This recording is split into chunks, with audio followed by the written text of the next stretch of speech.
네, 경제가 이제 이렇게 이런 불확실성 속에 있는데 이제 부동산도 굉장히 힘든 상황에 있습니다. 네, 이제 다주택자 규제가 강화되면서 서울 전세가가 이제 단기간에 2억 원이 이제 급등을 해서 이제 이른바 탈서울 현상이 가속되고 있다. 이런 기사가 있었습니다. 근데 이제 2억 원이 올랐으니까 서울에 못 살겠다. 그래서 전세 난민이 늘자 이 전세 난민들이 갈 수 있는 곳이 이제 서울 다음으로 경기도권입니다. 경기도권. 그렇죠. 뭐 갑자기 네. 충청도나 전라도까지 갈 수는 없잖아요. 네. 그래서 이제 경기도 또한 집값이 그 풍선 효과로 집값이 뛰고 있다. 이런 현상이 이제 벌어지고 있는데요. 이에 대해서 좀 보려고 합니다. 네. 다음으로 지금 넘겨주시면 좀 3월에 그래프인데요. 네. 서울 아파트 전세 거래량입니다. 2, 3월에 뚝 떨어졌습니다. 거래량이. 그렇지. 왜냐하면 자 보세요. 2025년 3월에서부터 15,335로 쭉 해서 25년 내내 등락이 있지만 2025년 12월을 계기로 그런대로 26년 1월까지 오다가 1월 2월 사이에 뚝 떨어지잖아요. 네. 저 왜 그렇겠습니까? 저게 이제 무려 12,000에서 9,000으로 떨어졌다는 건 3,000 정도 빠진 거잖아요.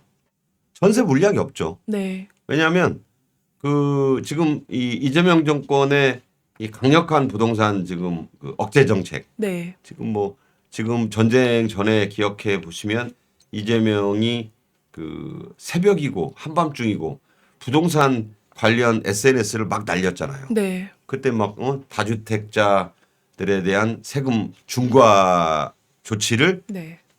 더 이상 또 연장시켜주지 않겠다. 네. 지금 5월 9일로 다가와 있죠. 네. 이제 그러다가 비거주 1주택 소유자도 이제 규제한다.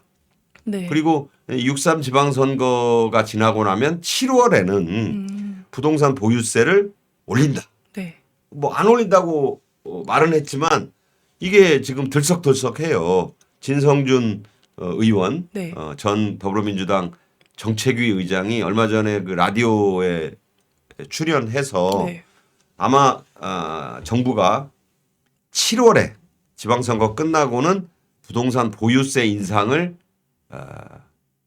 할 거다. 이런 말을 해가지고 사실 많은 사람들이 지금 긴장하고 있죠.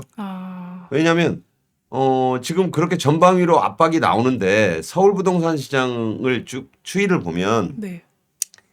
강남 3구는 좀 매물도 늘고 가격도 좀 떨어지거나 주춤해요. 네. 아무래도 서울 강남 3구는 그렇죠. 네. 그러면 이제 이재명 정부에서는 집값을 잡았어 라고 자평할 수도 있고 기뻐할 수도 있을 텐데 네. 문제는 풍선 효과가 나온 거죠. 네, 맞습니다. 강북 지역이라든가 인근 지역의 집값이 확 뛰었어요. 네. 그리고 주인들이 전세를 안 줘요. 네. 지금 아까 말씀드린 대로 2026년 1월에서 2월로 오면서 3천 가구 정도의 물량이 줄었다는 거는 네. 전세가 씨가 말랐다는 거죠. 네. 요새 부동산 중개업소 저는 당장 전세를 필요로 하지 않습니다만 그 제가 이렇게 지나가면서 보면 실제로 전세 물량이 없더라고요. 네. 이런 이제 전세가 감소하다 보니까 또 이제 전세 값이 또 빠르게 상승이 됩니다. 네. 그래서 서울 아파트 전세 가격 상승률 추이를 보면요. 네. 2월부터 2월 30일부터 3월 30일까지 이제 약 한 달간 봤을 때도 또 높은 상승률이 있었습니다. 근데 전세값이 많이 오르네요. 네. 지금 2월에 비하면 불과 한 달 사이에 네. 2배 가까이 오른 거잖아요. 네. 네. 근데 이런 이제 상승률로 인해서 이제 상대적으로 가격 부담이 덜한 지역을 중심으로 이제 전세값 상승이 두드러지는데 이제 문제는 서울 외곽을 넘어서 이제 경기도로 이제 사람들이 나간다는 거죠. 그래서 경기도 아파트 거래 중에 서울 거주자 매수 비중이 약 15.3%라고 합니다. 그러니까 한마디로 그것은 자 이제 서울에 직장이 있거나 이제 주거지를 갖고서 전세를 살았는데 네. 집주인이 갑자기 엄청나게 올려달라. 네. 아니면 반월세, 그러니까 반전세로 돌리자. 네. 그럼 엄청난 부담이잖아요. 신혼부부나 젊은이들 가운데에서는 그 전세가 제일 좋은데 네. 전세를 너무 보증금을 올려달라거나 아니면 전세도 싫고 네. 주인들은 왜 이제 이런 식의 대응을 하냐면 정부가 세금을 많이 물린다니까 그 세금을 전가하는 거죠. 네. 전세입자들에게. 그러니까 그 전세를 살고 있는 사람들 보고 보증금 필요 없다. 왜냐하면 보증금 올려봐야 네. 그거 은행에서 넣어놓고 이자로 그 오른 세금을 낼 수가 없잖아요. 네. 그러니까 따박따박 월세로 받겠다. 네. 전세 보증금을 낮추고 그러면 내는 사람 입장에서는 그건 그냥 없어지는 돈이잖아요. 전세는 그나마 나중에 찾을 수 있는데 당연히 신혼 부부들이라든가 2030을 중심으로 젊은 직장인들은 아니 갑자기 한 달에 뭐 100만 원, 150만 원의 그 월세를 반전세 보증금을 좀 낮추더라도 그런 식으로 감당이 안 될 거 아니에요. 네. 그러면 뭐 서울 전세를 포기하고 그 전세를 낼 수 없으니까 자꾸 밖으로 나가는 거예요. 그럼 나가는 게 뻔하잖아요. 그 서울은 노른자 같은 거고 그 주변을 둘러싸고 있는 경기도가 그 흰자 아니겠습니까? 네. 그 뭐 유명한 그 무슨 드라마에 나온 비유인데 저 무슨 그 구씨가 나왔던 드라마 있잖아요. 거기 나왔었어요. 그래 저도 네네네. 네, 해방일지. 뭐 나의 해방일지에도 네. 보면 그게 이제 외곽에 사는 직장인들의 애환 아닙니까? 네, 맞습니다. 그러니까 이제 그 경기도로 나갈 수밖에 없는데 그렇게 나간 젊은이들 입장에서 보면 신혼부부들 입장에서 특히 맞벌이나 직장인들 입장에서 보면 이럴 바에는 네. 서울에는 집을 못 사지만 네. 경기도로 나가서 불편을 감수하는데 그럴 바에는 집을 사자. 경기도에 그냥 좀 네. 무리해서 네. 아무래도 서울 집 사는 것보다는 좀 낫잖아요. 네. 그러니까 경기도에 대거 매수를 한다는 얘기입니다. 네. 그러다 보니 수요가 늘어나니까 네. 경기 집값은 오를 수밖에 없다. 네. 근데 이제 이 경기 집값이 올랐는데 이제 오른 지역들을 보니까 확실히 이제 서울로 출퇴근이 편리한 지역이더라고요. 뭐 용인, 수지, 안양, 또 구리, 또 성남 분당구 이런 곳들이 이제 집값이 올랐다라고 하는데 그러니까 전철 편리한데 네, 맞습니다. GTA 같은 거 다니는데 네. 그런 데죠. 인기가 있는 지역들. 근데 이제 현재 이제 5월 9일부터 또 이제 네, 세금이 이제 세금이 오른다라고 아까 말씀을 해주셨는데 그렇죠. 이렇게 될 경우에 지금 말씀드린 뭐 용인, 안양, 구리, 성남 분당구 말고 또 다른 경기 지역들도 계속해서 좀 집값이 오르는 그런 풍선 효과가 좀 나타날 수 있을까요? 그러니까 당연히 생각해 보세요. 이제 용인, 수지, 뭐 분당, 네. 이런 안양, 뭐 구리 이런 데는 가깝잖아요. 네. 버스로도 말이 좋아서 경기도지만 조금만 나가면 되고. 네. 그런데 이런 데가 집값이 또 뛰면 그 돈을 감당할 수 없는 분들이 또 생겨날 거 아니에요. 그렇죠. 또 값이 뛰니까. 네. 전에 세웠던 예산으로 살 수 있었던 그런 인기 지역의 집값이 오르면 자꾸 또 밖으로 나갈 수밖에 없어요. 그 뒤에 수지 뒤에 네. 또 뭐 분당 밑에 네. 뭐 구리에서 더 들어간대. 네. 자꾸 이렇게 돼서 그 흰자 쪽으로 자꾸 퍼져나가는 네. 그러면 결국 정부의 그 부동산 억제랄지 네. 그 부동산 안정이라는 구호는 참 무색해지는 거 아니냐. 그리고 이게 출근 지역이죠. 네. 교통 지역. 네. 생각해 보세요. 지금 편도로 제가 알기로 경기도에서 하루에 3시간 이상을 네. 출퇴근에만 써야 되는 직장인들이 많다고 들었어요. 네. 말이 좋아서 그렇지 네. 3시간이면 지방입니다. 지방. 완전 지방인데 그것도 뭐 편안히 앉아서 다니는 것도 아니고 어떻게 보면 왔다 서서 갔다 하죠. 네. 지하철이든 아니면 또 지하철 탈 수 있는 데는 인기 지역이니까 막 지옥철 뭐 콩나물시루 비슷한 데서 시달려야 되고 마을버스 갈아타야 되고 네. 이게 돈과 그 불편함이 반비례하는 거거든요. 그런 현상이 가속화될 수밖에 없지 않겠는가. 네. 그렇게 생각이 됩니다. 네, 그래서 이제 뭐 개인적인 얘기지만 이제 어제 이제 제 친구가 이제 경기도에서 어쩔 수 없이 이제 직장 때문에 전세를 계약을 했다라고 하더라고요. 네, 근데 전세를 계약했는데 이런 1인 가구의 경우는 확실히 교통이 편리한 곳을 찾을 수밖에 없어요. 특히 차가 없는 분들. 그렇죠. 네. 뚜벅이들은 당연히 네. 집 밖에서 버스가 연결이 되고 네. 아니면 최소한 마을버스라도 가까워야 네. 마을버스만 한 번 타도 불편하잖아요. 네, 맞아요. 사실은 광역버스를 탈 수 있는 지역 그게 인기가 있는데 광역버스 탈 때가 비싸면 네. 마을버스 타고 또 들어가야 되는 거죠. 그쵸. 이제 그런 식의 교통이 모든 게 돈으로 환산되지 않겠습니까? 네, 그래서 이제 친구가 하는 말도 금리가 비싸지만 어쩔 수 없이 대출을 받을 수밖에 없고 그런 곳에 전세를 얻을 수밖에 없는 상황이다. 그렇죠. 라고 하더라고요. 그러니까 이 청년들이 요새 이제 뭐 우리 신자영 기자도 사실 젊은 세대이지만 네. 참 안 됐다라고 저는 생각을 하는 게 저희 그 60대 기성 세대들은 참 그래도 좋은 시절에 네. 집값도 그렇게 막 뛰지도 않았었던 시절에 월급 모으면 뭐 모아서 전세를 마련할 수 있었고 네. 또 전세를 살다가 또 집값이 그렇게 폭등 안 했으니까 또 어떻게 조금씩 평수를 늘려가는 그런 어떤 내 집 마련의 설계가 가능했던 세대라고 한다면 그 세대의 이제 그 아들 딸 세대 네. 이른바 2차 베이비 부머고 네. 에코 세대라고 하잖아요. 네. 어떻게 하다 보면 저와 이제 신자영 기자가 그런 입장 아닙니까? 네, 네. 근데 그 에코 세대들은 정말 답이 없더라고요. 답이. 이걸 도대체 집을 마련한다는 거. 그렇다고 그러면 부동산의 그 규제에 있어서 대출이라도 좀 풀어줘야 되는데 네. 그렇잖아요. 예를 네. 들어 능력이 있다. 맞벌이로 해서 충분히 갚을 수 있다. 그러면 미국 같이는 못해도 대출이라도 좀 많이 해줘야 네. 경기도에 집을 사든 알아서 갚을 테니까 네. 갚을 능력이 있는데 왜 대출도 안 해주냐. 그 실수요자에 대한 이 정부의 그 대출 규제는 이건 좀 너무한 측면이 분명히 있어요. 네, 저도 이제 실질적으로 이렇게 옆에 있는 친구들이 또 그런 상황을 겪고 있으니까 이게 더 확 와닿더라고요. 근데 또 서울에 재밌는 또 부동산 이슈가 하나 있었습니다. 네, 바로 이제 꼬마 빌딩이라고 하죠. 그 꼬마 빌딩 시장이 주춤하고 있다라고 합니다.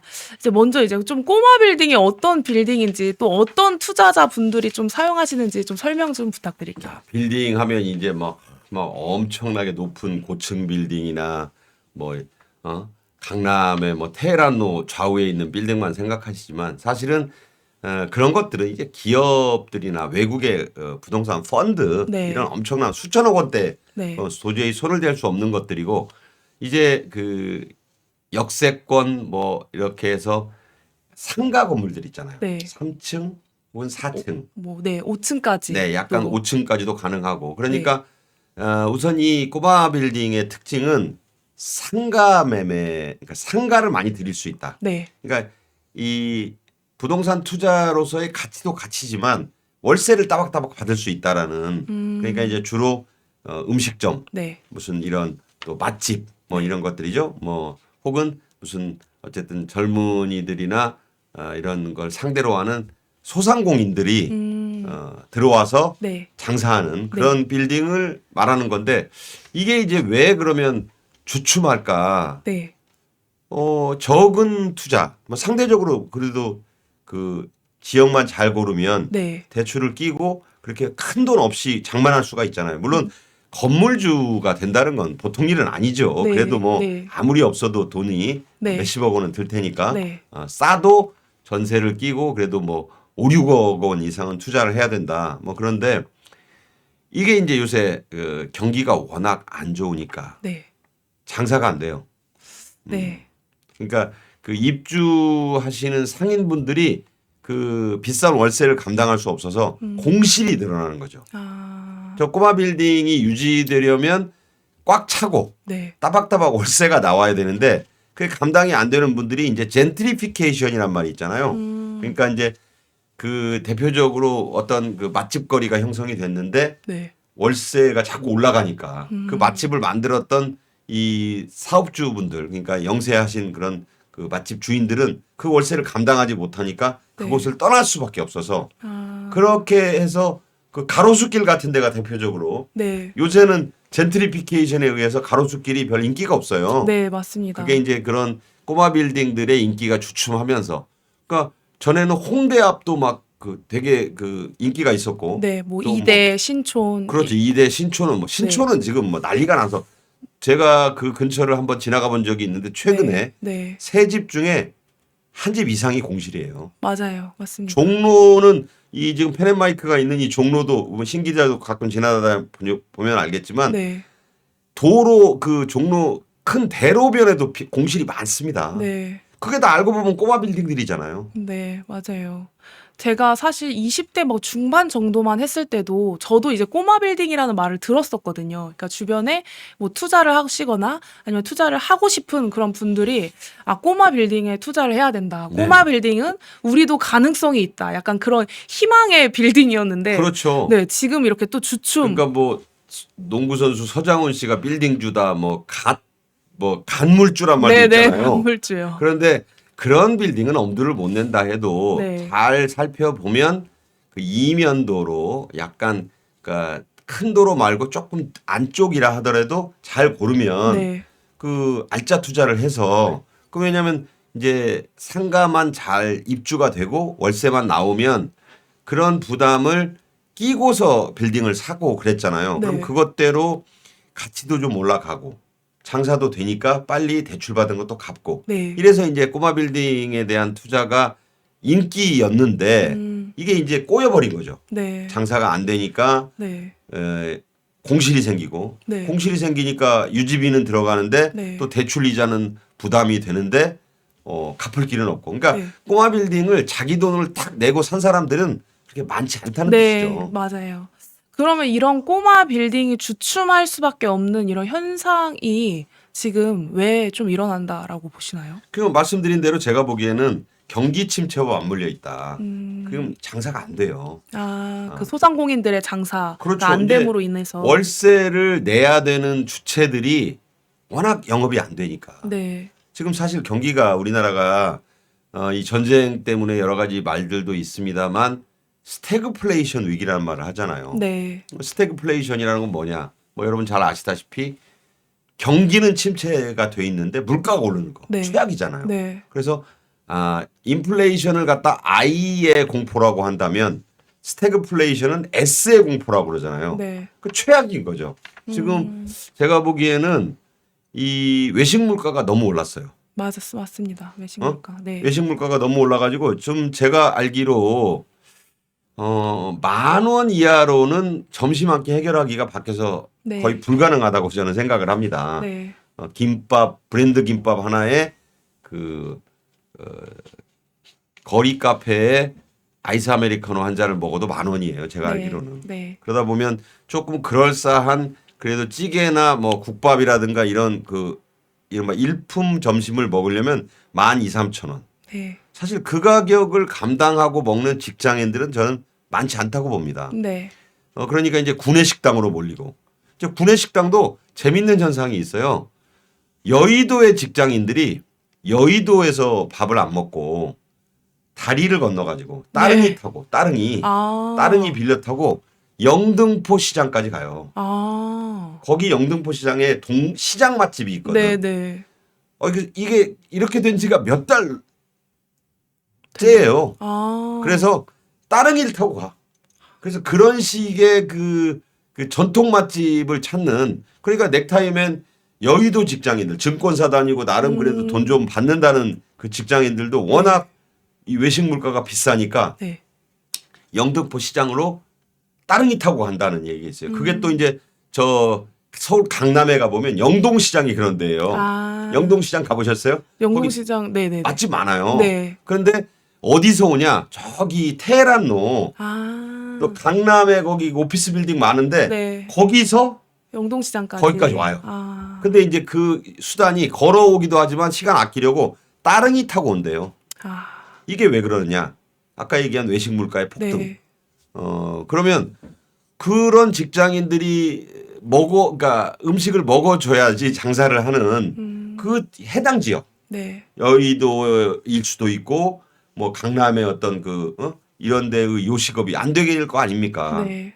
그리고 전부 다 또 구내식당으로 몰려가고 네. 구내식당 가성비 좋고 네. 회사가 돈도 내주고 하니까 자 이런 현상이 아마 이 꼬마 빌딩이 잘 될래야 잘 될 수가 없는 거 아니겠는가. 그나마 인기 있는 지역도 아니고 약간 썰렁한 데라고 생각해 보세요. 네. 더 안 되죠. 네. 그러니까 꼬마 빌딩의 인기는 이제 하락세다.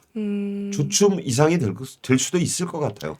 네, 주춤 이상이 될 수도 있다. 이후에 계속해서 정부에 대한 그런 정책이 어떻게 시행되느냐에 따라서 또 많은 부분이 달라질 것 같습니다.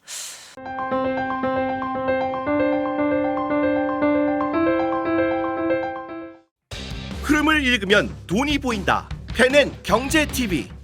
월화수목금 오후 4시 라이브 4. 경제의 핵심만 쏙쏙 경제 픽설. 주식 시장을 읽는 눈 머니 인사이트. 투자의 맥을 한 방에 박상규의 투맥. 글로벌 투자 시그널. 세계를 보는 눈. 기업가 정신의 재발견. 기업가 열전 영웅시대. 당신의 통찰이 수익이 되는 시간 라이브 4. 매일 오후 4시에 라이브로 뵙겠습니다. 다른 영상도 즐기시려면 구독 버튼을 꼭 눌러주세요.